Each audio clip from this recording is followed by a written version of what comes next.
नमस्कार, बहुत स्वागत है आप सभी का। आप देख रहे हैं आपकी बात छत्तीसगढ़। आज हम बात करेंगे बड़े मसले की। बड़ा मसला क्या है? राहुल गांधी ने एक आह्वान कर दिया कि जैन जी ही देश बचाएंगे, लोकतंत्र बचाएंगे। आह्वान तो बहुत नॉर्मल लगता है क्योंकि हमेशा देश और लोकतंत्र बचाने की जिम्मेदारी युवाओं ने उठाई है। चाहे आप जेपी आंदोलन की बात कर लीजिए, अंग्रेजों से लोहा लेने की बात हो तो सीनियर्स के नेतृत्व में जो यंग ब्लड था इंडिया का, वो जब उबला तो अंग्रेजों को जाना पड़ा। अन्ना आंदोलन में भी हमने देखा कि यूथ ने कितनी बड़ी भूमिका निभाई थी। और अब जब ये बात कही गई है तो दरअसल एक बात नई नहीं है, पर बात की टाइमिंग बहुत क्रूशियल है। टाइमिंग कब की है? जब बांग्लादेश में यूथ तख्ता पलट कर रहा है, कोर्ट जला रहा है, संसद में हंगामा हो रहा है। फिर बात आती है नेपाल की। नेपाल में हमने देखा कि क्या हुआ, सत्ता को किस तरह से वहां पर छीना गया वापस लोकतंत्र को बचाने के नाम पर।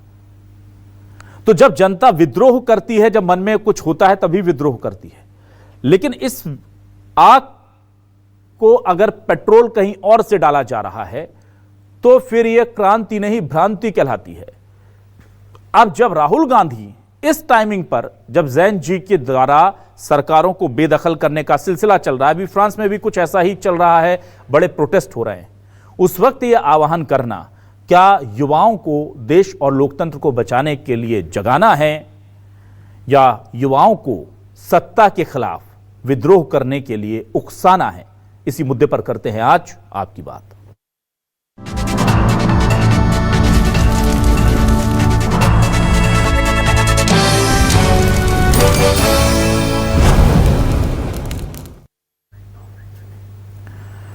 और आइए सबसे पहले सुनते हैं कि इस पूरे मामले को लेकर छत्तीसगढ़ में बीजेपी कांग्रेस क्या कह रही हैं, क्योंकि वहां से ये मामला पूरा अब और ज्यादा मुखर होता जा रहा है। इसके बाद आपको राष्ट्रीय स्तर के नेताओं के बयान भी सुनाएंगे, पहले इसको सुनिए। भारत युवा देश है और देश के युवा जो है अच्छा और बुरा की पहचान करते हैं। वो देश हित में, राष्ट्र हित में, समाज हित में अपने जिम्मेदारियों का निर्वहन करते हैं। पढ़े लिखे युवा हैं, वो देश का नेतृत्व करेंगे, देश में बदलाव लाएंगे और एक देश को मजबूत करने की दिशा में काम करेंगे। ये निश्चित तौर पर आने वाले जो देश का भविष्य है युवा तय करेंगे। विभिन्न राज्यों में जो उनकी चुनी हुई सरकार थी उससे भी वो हाथ धो चुके हैं। अब हारते हारते उनकी मनोदशा बड़ी विकृत हो गई है। जो युवाओं का समूह होता है, जनरेशन नेक्स्ट, उस जेन ज़ी को वो चाहते हैं कि वो भारत में भी उसी प्रकार से उत्पात मचाए, अपने संपत्तियों को नष्ट कर दे, अपने रेलवे को जला दे, अपने संपत्तियों को खत्म कर दे, अपनी सरकारी फाइलों को जला दे। ये कैसी मानसिकता है? ये मानसिकता दिखलाता है कि राहुल गांधी जी प्रजातंत्र की बात करते हैं, लोकतंत्र की बात करते हैं, लेकिन खुद उस पर विश्वास नहीं करते। और छत्तीसगढ़ से लेकर राष्ट्रीय स्तर तक इस पूरे मामले पर बहस छिड़ गई है। जेडीयू, कांग्रेस और बीजेपी का क्या कहना है, बड़े नेताओं का सुनिए। अब तो उन्होंने अपने अर्बन माओइस्ट होने का सबूत ही दे दिया। अर्बन माओइस्टों वाली भाषा वो कर रहे हैं कि जेन ज़ी ने आकर संवैधानिक सरकार को उलट देना चाहिए। इस प्रकार की बात जब कोई करता है तो इससे अलग बात अर्बन माओइस्ट क्या करते हैं? उनके सारे जो लोग एडवाइस देते हैं, सारे एडवाइजर उनके ये अर्बन माओइस्ट इस प्रकार की विचारधारा के हैं। लेकिन इस भारत की जेन ज़ी जो है ये भारत के संविधान में विश्वास रखती है। भारत के जेन जेड को राहुल गांधी साधने की कोशिश कर रहे हैं, कोई फायदा नहीं होगा। दरअसल हिंदुस्तान के पड़ोसी मुल्कों में कुछ घटनाएं घटी और वो नौजवानों की वहां की भूमिका से खासे उत्साहित दिखते हैं, लेकिन गलतफहमी में राहुल जी को नहीं रहना चाहिए। इस देश के हालात बिल्कुल ही दुनिया के अनेक मुल्कों से अलग हैं। जनरेशन आफ्टर जनरेशन अगर यंगस्टर जिसको भुखमरी का शिकार है, बेरोजगारी का शिकार है, पलायन है, और उसके सामने राहुल गांधी जी ने देश का तथ्य वो जानता भी है, वो तथ्य रखा है, तो जनरेशन नेक्स्ट की बात ये है कि जनरेशन नेक्स्ट के लिए आज के जनरेशन को तो कुछ करना होगा ना, और करने के लिए ये जो मौजूदा सरकार है उसको डेमोक्रेटिकली हराना होगा। अब आज के सवाल दिखाते हैं। आज के सवाल ये रहे आपके टेलीविजन स्क्रीन पर। क्या है हमारे आज के सवाल? ये रहे। राहुल गांधी ने लोकतंत्र बचाने लगाई जेन जी से गुहार। बीजेपी बोली सत्ता के लिए कांग्रेस गृह युद्ध तक को तैयार। कांग्रेस बोली हम चाहते हैं युवाओं को जगाना। बीजेपी बोली बंद करो जेन जी को भड़काना। नेपाल बांग्लादेश से कांग्रेस ले रही सीख, यह तरीका संविधान और आंतरिक सुरक्षा के लिए कितना ठीक? संविधान बचाने के लिए कांग्रेस युवाओं का आह्वान कर रही है। राहुल गांधी बोले जेन जी देश और लोकतंत्र बचाएं। बीजेपी बोली सत्ता के लिए युवाओं को ना भड़काएं। जी सीधा सीधा ये अब आरोप प्रत्यारोप चल रहा है। मेरे साथ कुछ खास मेहमान हैं। हमारे साथ बीजेपी से वरिष्ठ नेता प्रवक्ता उज्जवल दीपक जी जुड़ रहे हैं, बहुत स्वागत करूंगा। कांग्रेस से वरिष्ठ नेता प्रवक्ता सत्यप्रकाश सिंह जी जुड़ रहे हैं, उनका स्वागत करूंगा। वरिष्ठ पत्रकार के तौर पर शिवाजी सरकार जी हमारे साथ जुड़े हैं, उनका भी बहुत स्वागत है। और सोशल मीडिया इन्फ्लुएंसर मीनल पाठक हमारे साथ जुड़ गई हैं, उनका भी बहुत स्वागत करता हूं। चलिए सबसे पहले ये सवाल लेकर के मैं मीनल आपके पास आता हूं। मीनल, मुझे ये बताइए कि जेन जी को लेकर के ये जो बयान दिया गया है, इससे नई जो जनरेशन है, जनरेशन जी, वो कैसे देख रही है? वो इसे भड़काने वाला समझ रही है या वो इसे जागृति के आह्वान के तौर पर ले रही है? क्योंकि बीजेपी और कांग्रेस में रस्साकसी इसी को लेकर है। इसमें कुछ भी जागृति जैसा नहीं है। इफ यू कैन सी कि मोदी गवर्नमेंट के अंडर कितने अमेजिंग रिफॉर्म्स आए हैं एंड स्किल डेवलपमेंट से लेकर एंटरप्रेन्योरशिप को बढ़ावा देने के लिए इतना हैवी एक्सपेंस किया गया है, जो हेल्प कर रहा है आज के युवा को और आत्मनिर्भर बनाने के लिए और आगे बढ़ने के लिए। तो ये जितनी भी चीजें आज आपको दिखने में और सुनने में आ रही है, कुछ नहीं है, ये सिर्फ हवा है, गैस है, पॉलिटिकल इश्यूज हैं, जिसको एक्चुअली आई बिलीव कांग्रेस को और कुछ मिल नहीं रहा है। उनको कुछ भी ऐसा मिल नहीं रहा है जिसके बेसिस पे वो अपनी पॉलिटिकल स्ट्रैटेजी डिसाइड करें। तो जस्ट बिकॉज हमारे आसपास के जो नेबरिंग कंट्रीज हैं उसमें इतना पॉलिटिकल अपविल हो रहा है, इतना ज्यादा आप देख रहे हैं कैसे मॉब क्रेजी हो रही है और सब कुछ हो रहा है, तो उससे क्यों लेकर ऐसा लग रहा है लोगों को कि हम इंडिया में भी ऐसा कुछ क्रिएट कर सकते हैं। बट दिस इज मतलब आप देखिए, ये लोग अपने पॉलिटिकल एम्बिशंस को लेकर इतना ज्यादा नेगेटिव हो गए हैं कि वो अपने ही देश में ऐसी भावना पैदा करना चाह रहे हैं यंगस्टर्स में, जो सच नहीं है। एवरीबडी नोज जो सच नहीं है। आप बताइए कांग्रेस के टाइम में ऐसे कौन सी मोटिव्स थे और ऐसा कौन सा देश के अंदर सेल्फ एम्प्लॉयमेंट के लिए या एंटरप्रेन्योरशिप के लिए क्या इनिशिएटिव्स लिए जा रहे थे? कुछ भी नहीं था। ठीक है। अब सिर्फ अपने कंट्री में अपने पॉलिटिकल एम्बिशंस को पावर देने के लिए आप अपने युवा को भड़का रहे हैं, उनको डिमोटिवेट कर रहे हैं और उनको गलत राह दिखा रहे हैं, सिर्फ इसलिए कि ये पॉलिटिकली अनस्टेबल हो जाए, सिर्फ इसलिए कि कुछ ऐसा नेगेटिव देश में हो। ये तो बहुत ही गलत है। I think I don't have words to explain that how bad it is कि आप अपने ही देश के बारे में इतना गलत सोचे कि हमारे देश में जो इतनी अच्छी पॉलिटिकल स्टेबिलिटी बनी हुई है, और इमेजिन पाकिस्तान जैसी कंट्री भी हमें अनस्टेबल नहीं कर पाई, वो वॉर के उससे भी हम लोग बच के आ गए हैं, and then we are a winner also, और फिर भी हम स्टेबल कंट्री हैं। और कांग्रेस के टाइम में कितना अनस्टेबिलिटी था। एक भी पॉलिसी रिफॉर्म नहीं आ पा रहा था, एक भी पॉलिटिकली पॉजिटिव मूव नहीं था। हाँ जी, ठीक है मीनल, ठीक है। मैं जल्दी से आ जाता हूं अब सत्यप्रकाश सिंह जी आपके पास। सत्यप्रकाश सिंह जी, देखिए ये आह्वान है, इसको लेकर के बड़ा आरोप प्रत्यारोप का दौर शुरू हो गया और वो कह रहे हैं कि लोकतंत्र को जेन जी बचाए, और टाइमिंग जो है, नॉर्मली अगर वो कहते हैं युवाओं को आगे आना चाहिए तो उतना शायद दिक्कत नहीं होती, पर जो टाइमिंग है कि युवाओं ने क्या किया है आसपास के मुल्कों में, उससे ऐसा लग रहा है कि शायद विद्रोह भड़काने की बात जो आरोप लग रहे हैं उसकी वजह से, टाइमिंग की वजह से है वो। क्या इस पर क्लैरिफिकेशन है बीजेपी का, कांग्रेस का बीजेपी को? देखिए अभिलाष जी, सबसे पहले तो मैं एक लाइन बस जवाब देना चाहूँगा। मैं ज़्यादा मीनल जी को जवाब देना नहीं चाहता। इस तरह की व्हाट्सअप यूनिवर्सिटी जो ज्ञान लेके बैठते हैं तो मैं उस पर ज़्यादा बोलना नहीं चाहता हूँ। बस एक लाइन में जवाब देना चाहूँगा। इन्होंने बोला कि कांग्रेस समय कोई रिफॉर्म नहीं है। SEZ स्पेशल इकोनॉमिक जोन किस समय बना था, ये किसकी सोच थी, ये थोड़ा आप व्हाट्सअप यूनिवर्सिटी में ही पढ़िए, उसके बाद किसी चैनल बैठ के ज्ञान दीजिएगा। अब देखिए एक चीज़ मैं बोलूँगा अभिलाष जी, इतनी मेरे को तो लग रहा है इतना चर्चा हो क्यों रहा है, इतना हो हल्ला हो क्यों रहा है? अब बताइए, बहुत सारे चैनल में शाम से देख रहा हूँ डिबेट्स भी चल रही है, मगर किस वजह से? राहुल गांधी जी ने क्या लिखा है बताइए, ट्वीट आप चला दीजिए उसको। उन्होंने यही तो बोला है कि जेन जी को आगे आना चाहिए लोकतंत्र को बचाने के लिए, संविधान को बचाने के लिए। क्या उन्होंने ये बोला है कि जिस तरह से दूसरे देशों में हुआ वैसे कीजिए, अराजकता फैलाइए, आपको संविधान को कुचलिए, कुछ इस तरह की बोलिए।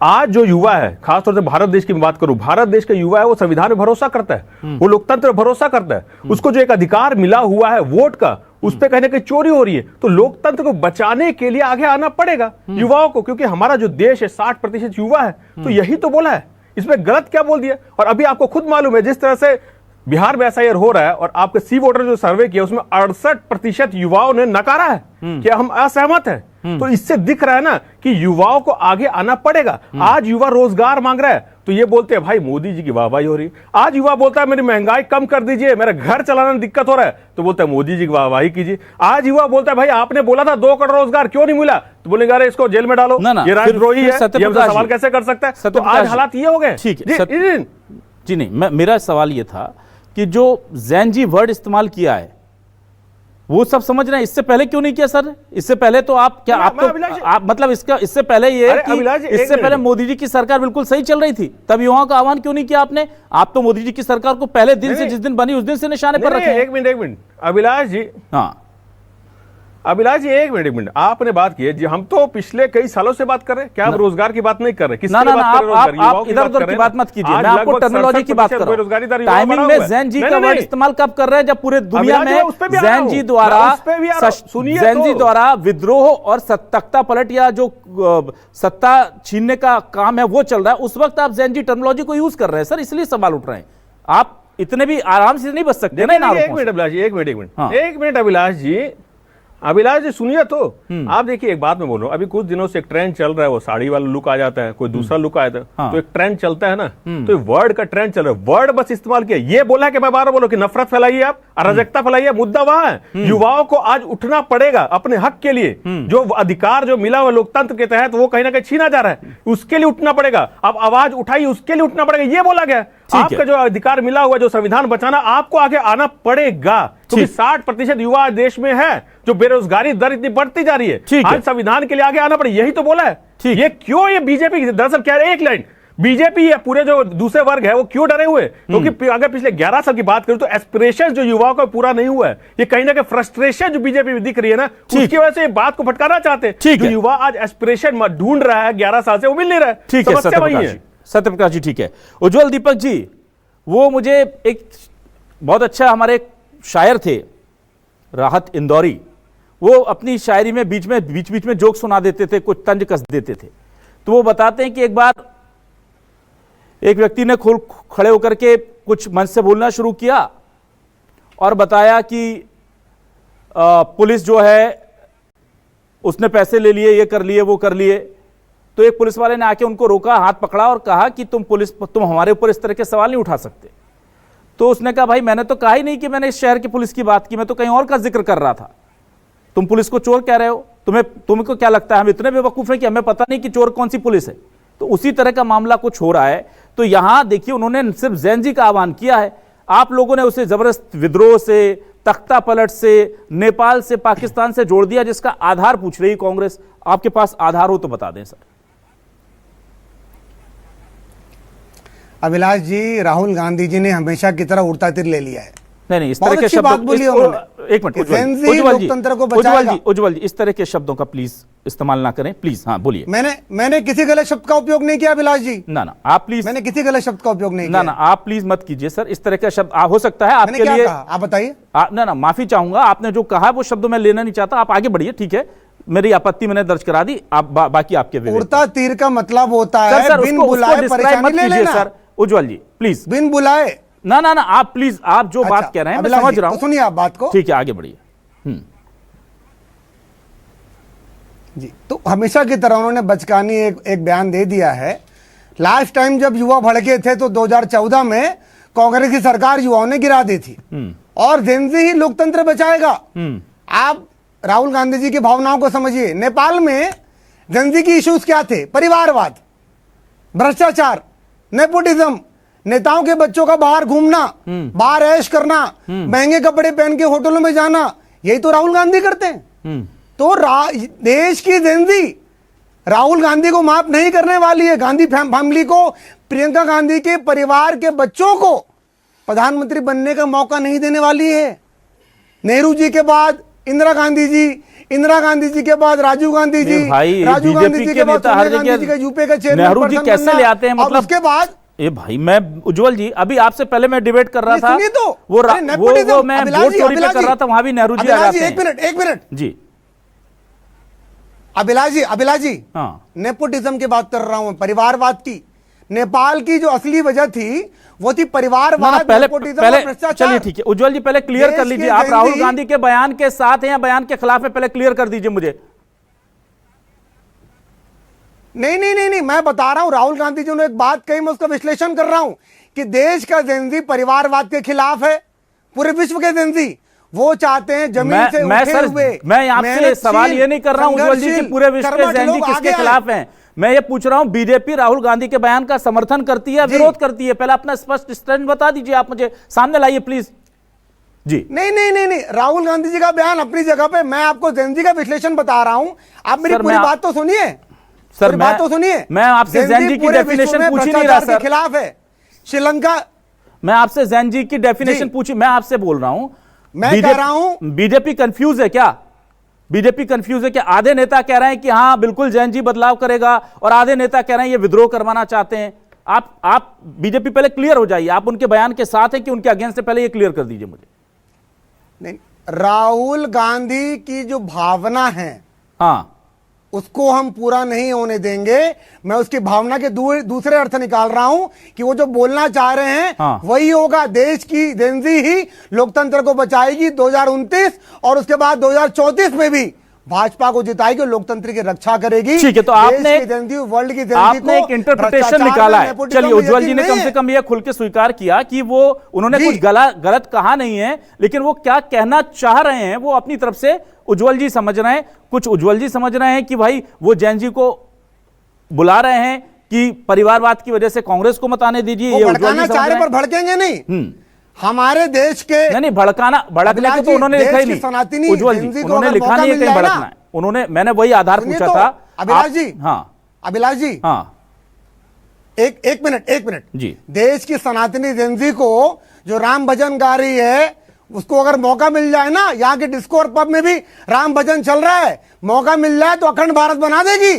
राहुल गांधी जी को अच्छे से मालूम रहनी चाहिए बात ये वाली। अच्छा, तो उज्जवल जी आप यह कह रहे हैं कि बीजेपी के शासन में जैन जी को मौका नहीं मिल पा रहा है, आप ये कह रहे हैं कि अभी हमारे जैन जी को मौका नहीं मिल रहा है आपकी राज में, वो भी तो आप ही तो कह रहे मौका मिल जाए। भावनाओं को बता रहा हूं, अरे सर उनकी भावनाओं को बता रहा हूं, उनकी भावनाओं को बता रहा हूं। और देश की जनता लोकतंत्र के माध्यम से वोट करके अखंड भारत निर्माण करेगी, चिंता ना करे राहुल गांधी। चलिए ठीक है, सत्यप्रकाश सिंह जी ने एक चीज स्पष्ट तौर पर स्वीकारी है कि वो जो राहुल जी कह रहे हैं उस पर नहीं, जो राहुल जी कहना चाह रहे हैं उनकी जो भावना है उस पर कमेंट कर रहे हैं। अब मैं जाता हूं जल्दी से शिवाजी सरकार जी आपके पास, बहुत महत्वपूर्ण चीज है सर कि मैंने कहा कुछ, इधर वालों ने कुछ समझा, इधर वालों ने कुछ समझा, या यह भी हो सकता है कि मैं वही कहना चाह रहा था पर वे शब्दों से खेल रहा था, इन्होंने भी पकड़ लिया, इन्होंने भी पकड़ लिया। हुआ क्या है राहुल गांधी के साथ सर? मेरे ख्याल में राहुल गांधी ने जो भी कुछ कहा है उसके जो भी मतलब जो निकालना चाहे निकाल सकता है, पर राजनीतिक खेल में अगर उन्होंने जो बातें कही है मुझे लगता हो कि उसने अपना काम जरूर कर दिया। राहुल गांधी जो कहना चाहते थे और खास करके विपक्ष के दल को जो कहना चाहिए वो उन्होंने कह दिया। उन्होंने कह दिया साफ साफ कि एक सत्ता का परिवर्तन विपक्ष चाहता है, सही बात है, कोई बात नहीं है ऐसी। और दूसरी बात उन्होंने कह दिया कि अगर सत्ता का परिवर्तन विपक्ष चाहता है तो उसमें जो नौजवान हैं वो महत्वपूर्ण है, वही परिवर्तन लाएंगे, हर वक्त वही परिवर्तन लाते हैं। तो ये एक शाश्वत सत्य को उन्होंने कह दिया। अब इसको लेकर निश्चित रूप से ही पक्ष विपक्ष में अपनी अपनी अलग राय हो सकती है, पर उन्होंने अगर वास्तविकता में अगर आप देखें जो उन्होंने कहा है वो बिल्कुल जनतांत्रिक बात कही है उन्होंने जी, कि सत्ता बदलेगा कैसे, वोट से ही तो बदलेगा। कोई लाठी डंडा लेकर तो कोई जा नहीं रहा है कोई सत्ता बदलने, सत्ता वोट से बदलेगा। और वोट जो है जो भी पड़ेगा वो जनता का वोट पड़ेगा, और जनता के वोट में हर वक्त ये देखा गया है युवाओं का जो वोट होता है वो बहुत महत्वपूर्ण रहा है। पिछले कई चुनाव में हम यहाँ भी देख चुके हैं, यूरोप में भी हम देख चुके हैं, कई जगह हम देख चुके हैं, हर वक्त जो है युवाओं का वोट का एक महत्व होता है। तो राहुल गांधी ने तो यही कहा है कि युवाओं का जो है उनको एक इस तरह की व्यवस्था करनी चाहिए कि सत्ता में परिवर्तन आए। सत्ता में परिवर्तन आएगा तो युवाओं के बहुत सारे जो एस्पिरेशंस हैं जो उनके पूरे नहीं हुए वो पूरे होने की उम्मीद हो सकती है। ठीक है। अभी इस बात को लेकर अगर कोई ये कहता है कि उन्होंने ये कहा है उन्होंने ये कहा, पर एक जो सामने दोनों तरफ से दिखता है, राहुल गांधी ने जो बात कही है उसको लेके दोनों में एक मत है कि उन्होंने जो भी कहा है सही कहा है।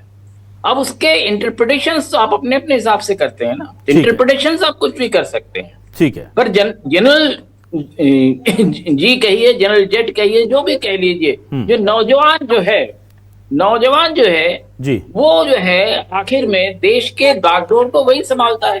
हर वक्त नेतृत्व जो है नौजवान ही संभालता है। ठीक ठीक ठीक। चल, ये बात अलग है कि नौजवान को देने वाले, देखने वाले, उनको समझाने वाले अलग हो सकते हैं लोग। ठीक। पर जो नौजुवक होता है, ठीक है, वही देश की सारी चीजों को समझता है कि उनके आगे की पीढ़ी क्या कर रहा है, इसको वो देखता है, समझता है, वो सही करता है, उसके साथ जाता है।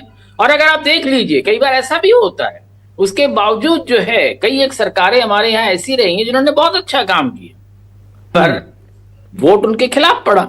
तो ये कहना कि नौजवान किधर जाएगा और उसके लिए अगर विपक्ष कुछ कह रहा है तो उसमें कुछ गलत हो रहा है, मैं समझता हूं वहां पर मैं इन लोगों से इत्तेफाक नहीं रखता हूं। ठीक है सर, ठीक है।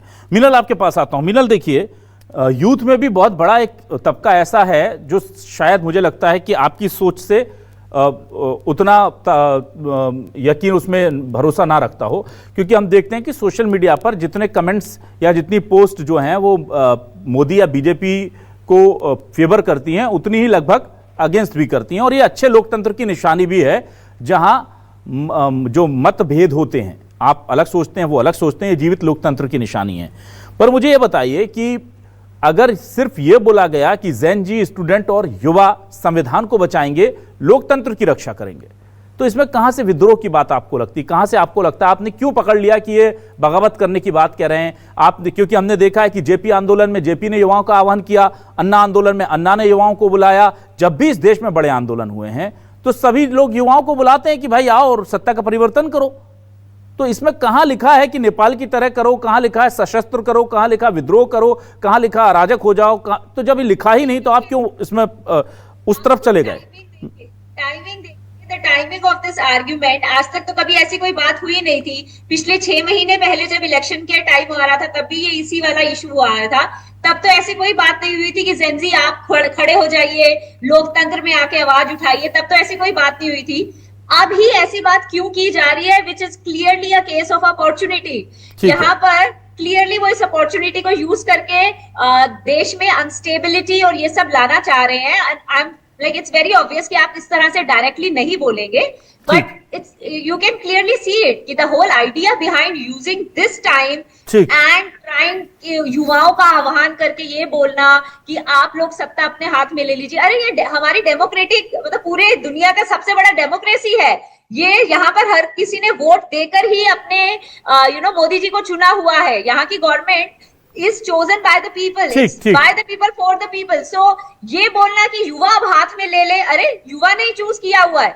और पहले 70 साल भी आप लोग जब कांग्रेस पावर में थी तब भी युवाओं ने आपको चूज किया हुआ था और हमने देख लिया आपने देश का क्या हाल करके रखा हुआ है। ठीक है मिनल जी, अपने कोफर्स भरने का रखा हुआ है। यहाँ पर आजकल रोड्स आपने देखे हैं, हाईवेज देखे हैं? Have you ever seen the highways like this? ठीक है मिनल। 70 साल जब कांग्रेस थी कोई सोच भी सकता था कि ऐसे हाईवेज हो सकते हैं? किसी के माइंड में भी था कि इस टाइप का डेवलपमेंट हो सकता है इंफ्रास्ट्रक्चर में? यहाँ पर ये जो बोल रहे थे इनको बोलो ना, दिखाए वो 70 साल पहले का इंडिया दिखाए, 70 साल क्या किया था इंडिया में और आज का इंडिया देखें। ठीक है, कुछ भी बोलना है तो बोलना है। अरे तो देखिए ना, ग्राउंड रियलिटीज तो देखिए, what is happening on the ground. और आजकल का युवा जो ऑफिसेज में जॉब कर रहे हैं, जो इस देश को आगे बढ़ाने में परस्पर हैं और जो मेहनत से आईटी इंडस्ट्री जो चल रही है हमारी, अरे क्या फ्लरिशिंग इंडस्ट्री चल रही है हमारी, हमारा देश कितना डेवलपमेंट की तरफ जा रहा है, आप वो सब बातें तो देखिए। और यहाँ पर अगर इस टाइम पे instead of pushing the government and pushing the society for further development, आप कुछ ऐसी अनार्की फैलाने वाली बातें कर रहे हैं जिसमें आप लोगों को ये बोल रहे हैं कि सत्ता अपने हाथों में ले लो। ठीक है मतलब इस बात सत्ता लोगों ने ही ना बनाई ना है। ना ना यहाँ पे ना मिनल फिर आप जहाँ ये बोल रहे हैं कि लोकतंत्र सत्ता नहीं अपने है, हाथों में ले लो, तो ये उन्होंने ये नहीं सत्ता बोला। नहीं हुई हाँ, है, आपको ये लग रहा है लोगों कि ने वो ये ही कहना बनाई चाह रहे हैं, वो एक अलग चीज है, बट हम उसको ऐसे कोट नहीं कर सकते। चलिए मैं जल्दी से बहुत, अब चूंकि समय कम रह गया, छोटे छोटे आंसर की उम्मीद के साथ सत्यप्रकाश जी आपके पास आता हूं। सत्यप्रकाश जी देखिए, कई बार सियासत अब इतनी मेच्योर हो चुकी है और वोटर और आम लोग भी इतने मेच्योर हैं कि कई बार हम कुछ कहते नहीं, बस इशारा कर देते हैं। तो ये कहीं इशारा ही तो नहीं है, क्योंकि टाइमिंग को लेकर के बड़े सवाल उठ रहे हैं और फिर कहा जाता है मैंने कुछ कहा क्या, भाई तुमने सुना क्या, तुमने सुना क्या, दो गवाह भी खड़े कर लेते हैं हम, लेकिन हम आंखों से थोड़ा सा इशारा दे देते हैं कि करना है कि नहीं करना और क्या करना है। तो ये इतने मेच्योर तो अब लोग हैं कि राहुल गांधी ये बयान देकर के ये नहीं कह सकते कि मैंने ज़ैन-जी, और स्पेसिफिकली ज़ैन-जी वर्ड इस्तेमाल किया उस वक्त किया जब यूथ दूसरे देशों में क्या कर रहा है, ये एक इंटेंशन हो सकता है। इसी बात को वो बेहतर तरीके से और नहीं कह सकते थे क्या? मैं युवाओं का आह्वान करता हूं, लोकतांत्रिक तरीके से रक्षा कर लें, इस तरह से बोल देते तो शायद विवाद ना होता, या वो चाहते थे कि विवाद हो जाए ताकि कुछ ना कुछ तो बना रहे ना प्रेशर। अभिलाष जी, जैसे अभी आपने खुद ने बोला कि आज युवा इतना तो जागरूक है, तो वही बात तो हम बोल रहे हैं, इतना तो जागरूक है। ज़ैन-जी मतलब क्या, युवाओं की। अभी देखिए जिस तरह से उज्ज्वल जी ने बोला, जिस तरह से मीनल जी बोल रही, फिर वही बात। अब देखिए अभिलाष जी, आप खुद बैठे हो, इनको पहले समझाइए। अभी जैसे आपने बोला कहीं लिखा हुआ है, अपने हाथ में लीजिए, यही हम बोल रहे हैं। ये बातों कैसे घुमाना, अभी बोल रहे हैं अपने समय के दिखे। मेरे को लग रहा है 2014 के बाद से IIM बने होंगे, मीनल जी को शायद पता नहीं होगा, फिर वही मैं बोलूंगा, व्हाट्सएप यूनिवर्सिटी जाइए, IIT उसी समय बने होंगे, एयरपोर्ट उसी समय बने होंगे, सरकारी अस्पताल उसी समय बने होंगे 2014 में। पहले तो कुछ था ही नहीं, एकदम उजाड़ था, डेजर्ट था पूरा इंडिया, उससे पहले तो कुछ था ही नहीं, ये ऐसे घूमते रही होंगी कहीं। इसलिए बोल रहा हूँ, व्हाट्सएप यूनिवर्सिटी से ज्ञान लेके मत आया कीजिए किसी प्रतिष्ठित चैनल पे, पहली बात। अब देखिए एक चीज और मैं बोलूंगा भाई बात की, ज़ैन-जी अगर देश में, एक मिनट जी, अगर देश में लोकतंत्र बचाना है, सिर्फ ज़ैन-जी की बात नहीं है, वो हर संवैधानिक संस्था की भी बात है, चाहे चुनाव आयोग हो, चाहे CBI हो, चाहे ED हो, चाहे IT हो, चाहे कोर्ट हो, हर संवैधानिक संस्था को आगे आना पड़ेगा, हर बुजुर्ग को आगे आना पड़ेगा, हर आम आदमी को आगे आना पड़ेगा। वही बात तो हम बोल रहे हैं। जिस तरह से वोट चोरी हो रही है, जिस तरह अधिकारों का हनन हो रहा है, एक सबसे मजबूत जो अधिकार मिला हुआ लोकतंत्र में वो है वोट का, वो जिस तरह चुराया जा रहा है, उसी की तो बात हो रही है। ना गलत क्या बात नहीं हो रही। और सत्यप्रकाश जी, जैसे वो नहीं लिखा जो मीनल जी और उज्ज्वल जी कह रहे थे, ऐसे ये भी नहीं लिखा जो आप कह रहे हैं। वहां पर स्पेसिफिकली यूथ को टारगेट करके लिखा गया है, और यूथ ने हाल ही में 2 देशों में, और उससे पहले की देखूं तो टोटल 4, मैं 2 देशों का एग्जांपल दे देता हूं जहां पर सत्ता को बाय फोर्स जो है वो हटाया है। तो वो जैसे वो मिसकोट कर रहे हैं, आप भी मिसकोट मत कीजिए। वहां ये नहीं लिखा है कि संवैधानिक संस्थाओं को आगे होना, जुडिशरी को आगे आना। अभिलाष जी एक मिनट, अभिलाष जी एक मिनट, अभिलाष जी यही बोल रहा हूं, ये फ्रस्ट्रेशन है, इनको डर क्यों है? अगर ज़ैन-जी को बोला गया या युवाओं को बोला जा रहा है कि आप आइए और संविधान को बचाए, इनको डर क्या? डर यही तो इनमें खुद में डर है, तभी तो उल्टी सीधी बातें कर रहे हैं कि जैसे उधर हो रहा है वैसे यहां हो जाएगा, जैसे वहां हो रहा है वैसे यहां हो जाएगा। अरे जबरदस्ती आप क्यों माइंड में डाल रहे हैं? इसलिए बोल रहा हूं कि पिछले 11 साल से चल यही रहा है, आपकी सत्ता जो खुद आप डर में चल रहे हैं। अभी आप 11 साल में देखिए, अभी अच्छी बात आपने बोली, कुछ भी बात होगा नेहरू जी आ जाएगा, पेट्रोल डीजल रेट क्यों बढ़ रहा है वो हमारे हाथ में नहीं है, रोजगार क्यों है वो भी पिछली सरकारों का है। अगर हमने सवाल कर लिया महंगाई बेरोजगारी में, तो आप देशद्रोही हो जाएंगे। तो 11 साल से वही चल रहा है। और ये उज्ज्वल दीपक जो पूरे बीजेपी नेपोटिज्म की बात कर रहे हैं, आज ये जय शाह बिना बैठ पकड़े BCCI के प्रेसिडेंट से ICC तक पहुंच जाते हैं। इनके पीयूष गोयल हो, नारायण राणे के पुत्र हो, चाहे पंकज सिंह हो, यहाँ चाहे लता उसेंडी, विक्रम उसेंडी हो, ये कौन है? अभिषेक सिंह हो, ये कौन है? ये हाँ, ये अलग बात है। जो बायोलॉजिकल होता है ना, वो ऊपर से आता है, तो उनके परिवार होते नहीं, इसलिए हो सकता है सोचते हैं हमारे परिवार में। चलिए आप दूसरी तरफ लेकर डिबेट को, चलिए मैं समय खत्म हो रहा है। उज्ज्वल जी आपका जवाब छोटा सा चाहूंगा। सत्यप्रकाश जी प्लीज, सत्यप्रकाश जी, अभी हम सभी सब्जेक्ट पर डिबेट नहीं कर पाएंगे सर, बहुत ओवरशूट हो गए। प्लीज उज्ज्वल जी, छोटा सा कमेंट आपका, फाइनल कमेंट मैं लूंगा शिवाजी जी से। अभिलाष जी, देश के युवा ने 2014, 19 और 23 में दिखा दिया कि लोकतंत्र की रक्षा कैसे करनी है और किससे करनी है, किन ताकतों से करनी है। देश के युवाओं ने दिखा दिया, 2029 और 34 में भी दिखाएगी। ठीक, कांग्रेस पार्टी को बिल्कुल चिंता करने की जरूरत नहीं है। राहुल गांधी कितनी भी कोशिश कर लें, मैंने कहा ना, हमारे देश के ज़ैन-जी जो सनातनी ज़ैन-जी है, राम भजन जो कर रहा है, पब और डिस्को में भी जो राम धुन पे नाच रहा है, अयोध्या में जाके नाच रहा है, उज्ज्वल जी, उस देश में उज्ज्वल जी आप डेफिनेशन ही बदल देते हैं। कौन करेगा और किससे आप करवानी है? डेफिनेशन ही बदल देते हैं उज्ज्वल जी। ज़ैन-जी सिर्फ सनातनी नहीं है। डेफिनेशन नहीं बदल रहा हूं ना, आपने डेफिनेशन बदल दी सर। ज़ैन-जी सिर्फ सनातनी नहीं है सर। अगर कोई इस्लाम में यूथ है जो, उसको भी ज़ैन-जी कहेंगे हम। नहीं ना, आप कैसे डेफिनेशन? बिल्कुल नहीं कहा कि ज़ैन-जी सिर्फ सनातनी है। आप ही तो कह रहे हैं। आज का युवा और ज़ैन-जी रैशनल है, पढ़ा लिखा है, जागरूक है, ठीक है, ये सोशल पॉइंट ठीक मीडिया है में देख पढ़ सुन रहा है, ठीक है, ये पॉइंट उसको ठीक है। इतिहास भी पता है और वर्तमान भी पता है, ठीक। और वो अपने उज्जवल भविष्य की ओर निहार रहा है। ठीक। प्रधानमंत्री मोदी जी। चलिए शिवाजी सरकार जी के पास आता हूं। शिवाजी सरकार जी, ये जो महत्वपूर्ण सवाल है कि जैन जी किसके साथ है, लोकतांत्रिक तरीके से चुनी हुई सरकारों के साथ या लोकतंत्र की रक्षा की दुहाई देने वाली विपक्ष के साथ, हम चुनावी नतीजों को जैन जी के की चॉइस के तौर पर देखें या सोशल मीडिया पर चल रहे जो कैंपेन है उनको उस आक्रोश को जैन जी के चॉइस के तौर पर देखें, किसे कहां माने कि जैन जी खड़ा हुआ है सर, इधर या उधर? देखिए जैन जी जो है, हाँ, जैसा किसी ने अभी कहा कि बहुत रैशनल है, वो सारी चीजों को देखता है, देख के अपनी राय लेता है और अपनी राय फिर दे देता है बैलेट बॉक्स में। ये सोच के चलना चाहिए। अब सवाल ये है कि सारी प्रक्रिया जो है, सरकार का होना एक वो संवैधानिक है, सरकार का जाना वोट के उससे अगर जाता है तो वो संवैधानिक है, और जैन जी हो या कोई भी वोटर हो, वो अगर अलग राय रखता है, किसी से इत्तेफाक नहीं रखता है, ये उसका संवैधानिक अधिकार है, उसका नागरिक अधिकार है। तो ये चीजें कहना ही अपने आप में मैं समझता हूं कि भारत की जो जनतंत्र है उसको जो समझ नहीं रहे वो इस बात को कह रहे हैं। ठीक है, अगर राहुल गांधी ने विपक्ष के नेता होने के नाते अगर कोई बात कही है तो मैं उसको उस तरह से लेना चाहिए। ठीक है, कि विपक्ष के नेता को क्या जो सरकार है उसी सरकार को चलाने की बात का दायित्व तो उसके पास नहीं है ना, उसको तो दूसरी सरकार लाने का दायित्व उनके पास है, तो वो बात करते हैं, नेचुरली करेंगे। ठीक है, तो ये बात भी संवैधानिक है और ये बात भी जनतांत्रिक है, इसलिए इसमें जनतंत्र के खिलाफ कुछ नहीं है। और जो अगर जनरल जी के नाम से उन्होंने कहा है तो उसमें क्या गलत कहा है? मैं इसमें कोई गलत बात नहीं देखता हूं, इसमें कोई कुछ भी असंवैधानिक नहीं है और कुछ भी ऐसा नहीं है जो जनतांत्रिक ना हो। ठीक है, जाहिर सी बात है कि अभी बहस लंबी है, लेकिन युवा जो है वो डिसाइड कर रहा है और हर बार कर लेता है, और जो भी ये माना जाता है कि जो रिजल्ट्स होते हैं उसमें जैन जी का भी बड़ा योगदान रहा है। जैन जी देखिए, बड़ी दिलचस्प जो पूरा ब्रैकेट है ना, ये यूथ का बहुत दिलचस्प है। ये संस्कारों से निकल करके आए हैं और सोशल मीडिया के दौर में जी रहे हैं। इसके बाद आने वाली जो जैन अल्फा है वो हम मान सकते हैं कि वो पूरी तरह से प्रभाव क्षेत्र में रहेगी सोशल मीडिया के, पर जो जैन जी है उसकी जड़ें जुड़ी हुई हैं पुराने भारत से भी, और वो बढ़ रहा है आधुनिक भारत की तरफ भी। इसलिए सिर्फ सोशल मीडिया उस पर प्रभाव अकेला डाल ले ऐसा मुश्किल लगता है, और सिर्फ परंपरागत चीजें पर के आधार पर उसके फैसले हो यह भी मुश्किल है। यह बात बहुत अच्छी कही है उज्जवल जी ने कि बहुत रैशनल तरीके से वो सोचता है, वो अपनी परंपरा की तरफ भी पलट कर देखता है, संस्कारों की तरफ भी देखता है, अपने विकसित भारत के सपने भी बुनता है और फिर अपनी सरकार को चुनता है। अब ये लोकतांत्रिक तरीके से दी गई दुहाई है, तो अगले वोट में पता चल जाएगा कि जैन जी राहुल गांधी के साथ है या पीएम मोदी के साथ। लेकिन अगर ये विद्रोह का बुलावा है तो फिर ये देश के लिए खतरनाक है। ये क्या है राहुल गांधी जानते हैं, लेकिन जैन जी को भी समझना होगा कि आखिर ये बुलावा किस तरह का है। बहुत शुक्रिया उज्जवल, दीपक जी, सत्यप्रकाश सिंह जी, शिवाजी सरकार जी और मिलन पाठक जी हमारे साथ जुड़ने के लिए, इस डिबेट का हिस्सा बनने के लिए तमाम दर्शकों का शुक्रिया। नमस्कार। एक छोटा सा ब्रेक तुरंत हाजिर।